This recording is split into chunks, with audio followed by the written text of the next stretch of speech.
The invitation to the hospital gala sat on my kitchen counter for 3 weeks before I decided to attend. St. Catherine's Medical Center Annual Fundraiser. Black tie, silent auction, the works. My neurosurgeon, Dr. Patricia Chen, had personally invited me after my third brain surgery in 18 months. She wanted me there as a success story, she'd said, though I still had bandages under my carefully styled hair and couldn't stand for more than 20 minutes without vertigo. I almost didn't go. My family had made it clear they thought my medical issues were blown out of proportion. Maya's always been dramatic, my younger sister Ashley told everyone. At 23 she was the golden child, pre-med at a prestigious university, volunteer coordinator at a free clinic, social media influencer with 50,000 followers posting about her journey to become a healer. My parents funded her entire life while I worked as a medical illustrator from home, scheduling my freelance projects around surgery recoveries and physical therapy appointments. It's just headaches, my mother told relatives when they asked why I missed Thanksgiving last year. I'd been in the ICU recovering from emergency surgery to remove a brain tumor the size of a golf ball. She's milking it for attention, Ashley said when I couldn't attend her graduation party. I'd been home alone, managing post-surgical complications, while the entire extended family celebrated her achievements at an expensive restaurant I helped pay for through the monthly checks I sent my parents. They didn't know I sent those checks. My parents thought my freelance medical illustration work was a little hobby. They had no idea I was the lead illustrator for 3 major medical textbook publishers, that my anatomical drawings were used in teaching hospitals across the country, that I earned more than both of them combined. I kept it quiet because I'd learned early that any success of mine was either dismissed or somehow credited to their parenting. But my health, that they couldn't ignore completely. They just chose to minimize it. "Are you sure you need another surgery?" my father asked before my second operation. "These doctors just want money. Maybe get a second opinion." I'd gotten 4 opinions. All said the same thing.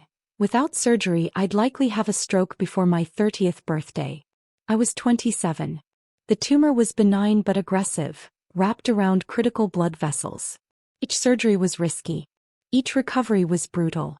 And each time my family treated it like I was getting a dental cleaning.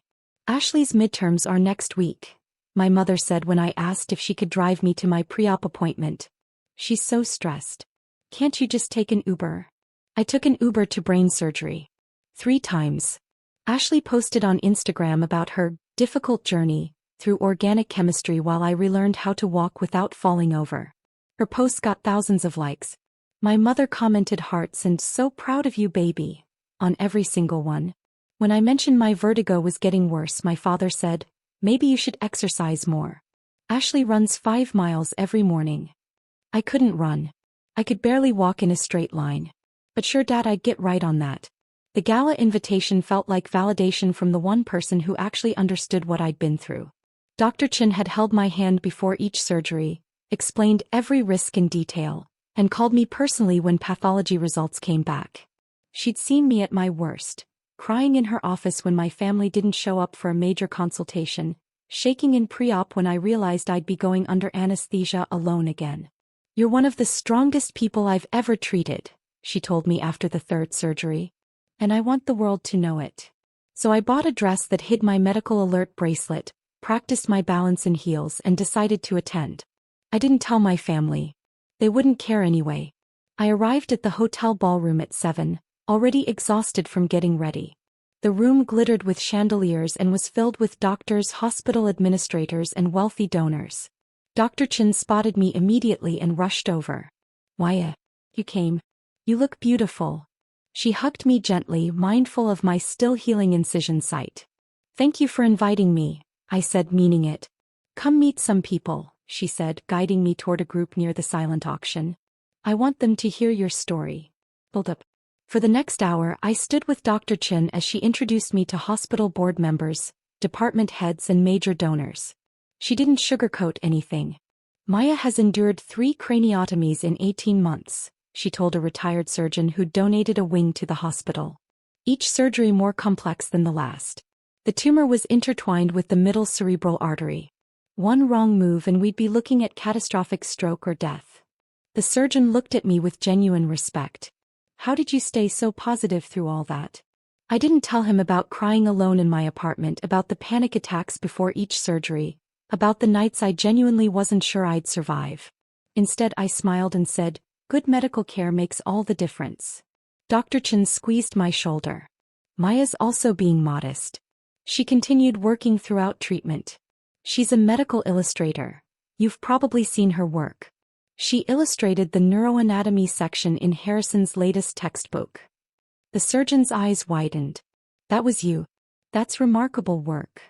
Thank you, I said quietly, uncomfortable with praise I never got at home. We moved through the crowd and I met more people. A hospital administrator praised my resilience. A neurology resident asked technical questions about my symptoms. A wealthy donor wanted to talk about funding patient support programs. It felt surreal. These strangers understood the severity of what I'd been through better than my own family ever had. Then I heard her voice. "Oh my God, Maya?" I turned and there was Ashley standing near the auction tables in a designer dress I'd probably helped pay for through my parents. Her eyes were wide with surprise. "What are you doing here?" she asked, walking over. She didn't hug me. "I was invited," I said simply. "By who?" She looked skeptical, like I'd crashed the party. Before I could answer, Dr. Chen appeared at my side. "Ashley? Is this your sister?" Ashley's expression changed to something calculating. "Yes. You're Maya's doctor." She extended her hand with that practice charm she used on everyone. "I'm Ashley Chen, pre-med at Northwestern. I've actually been following your publications. Your work on cerebrovascular surgery is incredible." Dr. Chen shook her hand politely but didn't smile. "Thank you. And you've been supporting Maya through her treatment." Ashley laughed, that dismissive little laugh she used when she thought something was ridiculous. "Well, you know Maya. She's always been a bit dramatic about medical stuff. We try not to feed into it too much." The air temperature seemed to drop 10 degrees. "Dramatic?" Dr. Chen's voice was very quiet. "I mean, she's fine now, right?" Ashley glanced at me, then back to Dr. Chen. "It was just some headaches and minor surgeries. Nothing too serious." My chest tightened. Even here, even now, she couldn't help herself. "Minor surgeries," Dr. Chen repeated, her tone carefully neutral. "Right," Ashley said, gaining confidence. "I mean, I'm not trying to diminish it or anything, but Maya tends to exaggerate. He's always been like that, even as a kid. Getting attention for little things." Other people were starting to listen now. The retired surgeon had moved closer. A hospital board member stopped mid-conversation to watch. "Ashley," I said quietly, "maybe we should." "It's fine," Ashley said, waving me off. "Dr. Chen understands. I'm sure she sees patients who overreact all the time." She turned back to the doctor with a conspiratorial smile. "Between us, I think Maya just likes the sympathy. She's been milking this whole thing for over a year. Meanwhile, I'm actually working toward becoming a real doctor, you know? Making a real difference." The silence that followed was deafening. Dr. Chen's expression had gone from neutral to something I'd never seen before. Cold, professional fury. "Miss Chen," she said, her voice cutting through the ambient noise of the gala, "I want to make sure I understand correctly. You believe your sister's 3 craniotomies were minor surgeries." Ashley shifted slightly, sensing the danger too late. "Well, I mean..." "And you believe," Dr. Chen continued, her voice rising just enough that more people turned to listen, "that a brain tumor wrapped around the middle cerebral artery is nothing too serious?" "I didn't mean," Ashley started. "Let me educate you," Dr. Chen said, and now she wasn't speaking just to Ashley. She was speaking to the entire crowd that had gathered around us. "Since you're pre-med, you should understand this. Your sister had a grade 2 astrocytoma with atypical features. Do you know what that means?" Ashley's face was pale. Revelation.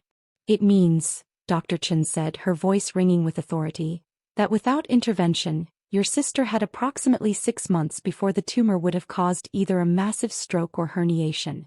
Do you know what herniation is, Ms. Chen?" "Yes," Ashley whispered. "Then you know it's fatal."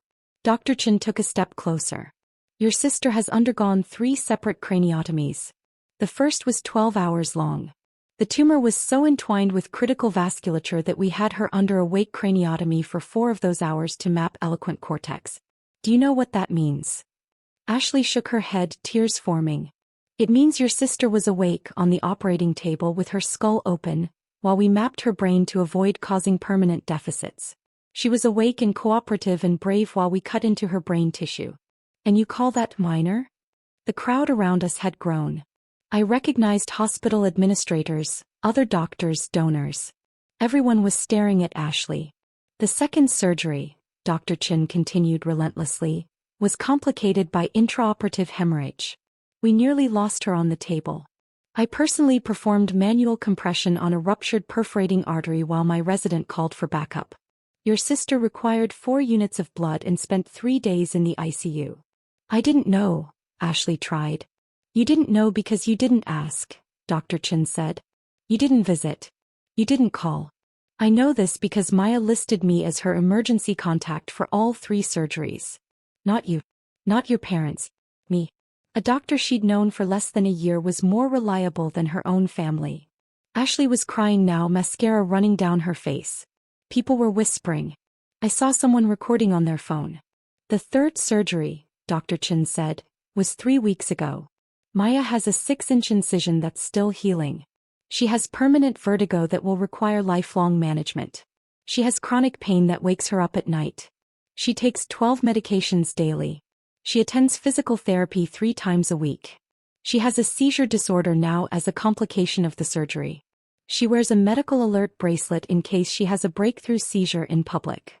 Dr. Chen gestured to me and I slowly pulled back my hair to show the surgical scar, still pink and angry looking. The crowd gasped audibly. This, Dr. Chen said, pointing at me, is what nothing serious looks like to you? This woman has survived 3 brain surgeries. She works full-time despite chronic illness. She lives alone because her family abandoned her during the worst crisis of her life. And you have the audacity to come to a hospital fundraiser and tell donors, people who support patients like your sister, that she's faking for sympathy? I'm sorry, Ashley sobbed. I didn't understand. No, Dr. Chen said coldly. You didn't want to understand. There's a difference. Dr. Richard Morrison, the hospital's chief of surgery and a man I just met an hour ago, stepped forward. Ashley Chen? You're the pre-med student from Northwestern. Ashley nodded, wiping her eyes. You interviewed here last month for our summer research program, he said. I was on the selection committee. Ashley's face went white. Yes, sir. You wrote in your personal statement about wanting to be a doctor because you understood the patient experience through family medical challenges. His voice was ice. You used your sister's brain tumor, these minor surgeries, as your personal essay topic? I wanted to show empathy. You exploited her trauma for your medical school application, Dr. Morrison said, while calling her dramatic in private. That's not empathy. That's sociopathy. He pulled out his phone. I'm calling Northwestern's admissions office tomorrow. They should know what kind of candidate they're considering. No, please. Ashley reached for him, but he stepped back. You're not fit to be a physician, he said simply. You lack the basic humanity required for this profession. Dr. Chen turned to me. Maya, I apologize. I should have screened the guest list better. I didn't realize your family would be here.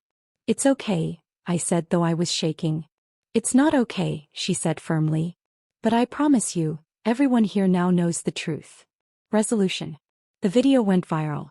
Someone at the gala had recorded Dr. Chen's entire speech and posted it online with the caption, Doctor destroys med student who called her sister's brain surgeries minor issues. Within 48 hours, it had 15 million views. Ashley's Instagram was found. People dug through her posts and found dozens of carefully crafted stories about her sister's health journey that painted her as the supportive sibling. The contrast between her public persona and the gala video was stark. Northwestern's pre-med program issued a statement. We do not tolerate misrepresentation in applications or lack of empathy in our candidates. Ashley's acceptance was rescinded. The medical schools where she'd interviewed all sent rejection letters. Someone had created a compilation of her social media posts using my medical situation for sympathy while the gala video played in split screen. No admissions committee wanted that liability. My parents called me for the first time in 3 months. How could you embarrass your sister like that? My mother demanded. I didn't do anything, I said calmly. Ashley embarrassed herself. She's lost everything. Her medical school dreams are ruined. She ruined them herself, I said. By lying and exploiting my actual medical crisis for her applications while calling me dramatic in private. We need you to post something, my father said. Tell people it was a misunderstanding. That Ashley was supportive. No, I said. No. He sounded shocked. I'd never told them no before. I'm done lying for this family, I said. Ashley told everyone at a hospital fundraiser that my brain surgeries were minor issues while I was standing right there with a healing surgical wound. Dr. Chen simply told the truth. If Ashley can't handle the consequences of her own words, that's not my problem. You're being selfish, my mother said. Family is supposed to support each other. You're right, I said. Where was my family during my 3 brain surgeries? Where were you for any of my doctor appointments? Who drove me home from the hospital? Silence. I paid for my own medical care, I continued, my voice steady. I took Ubers to brain surgery. I spent 3 days in the ICU alone. I relearned how to walk by myself. And through all of it, you told everyone I was being dramatic. So don't talk to me about family support. If you don't fix this, my father threatened, you're not welcome in this family anymore. Good, I said and hung up. The monthly check stopped. I blocked their numbers. I changed my emergency contacts to Dr. Chen and my physical therapist. Ashley's pre-med advisor at Northwestern released her from the program entirely after an ethics review. The free clinic where she volunteered asked her to step down. Her Instagram followers dropped from 50,000 to 12,000, mostly people who stayed to leave critical comments. Meanwhile, Dr. Chen asked me to speak at a patient advocacy conference. Harrison's Medical Publishing offered me a contract for a full neuroanatomy textbook. The hospital board invited me to join their patient advisory committee. 6 months later, I attended a medical illustration conference in Boston. During the keynote speech, the presenter used one of my anatomical drawings to illustrate a complex surgical technique. This illustration, he told the audience of 800 medical professionals, is by Maya Chen. Some of you may remember her story from earlier this year. She's a 3-time brain surgery survivor who continued working throughout her treatment.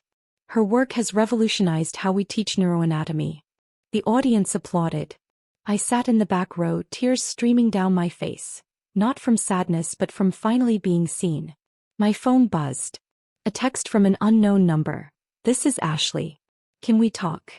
I deleted it without responding. I'd survived 3 brain surgeries, relearned how to walk, and rebuilt my entire life without my family's support. I didn't need their validation anymore.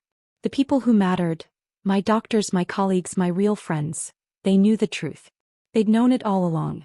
And that was enough.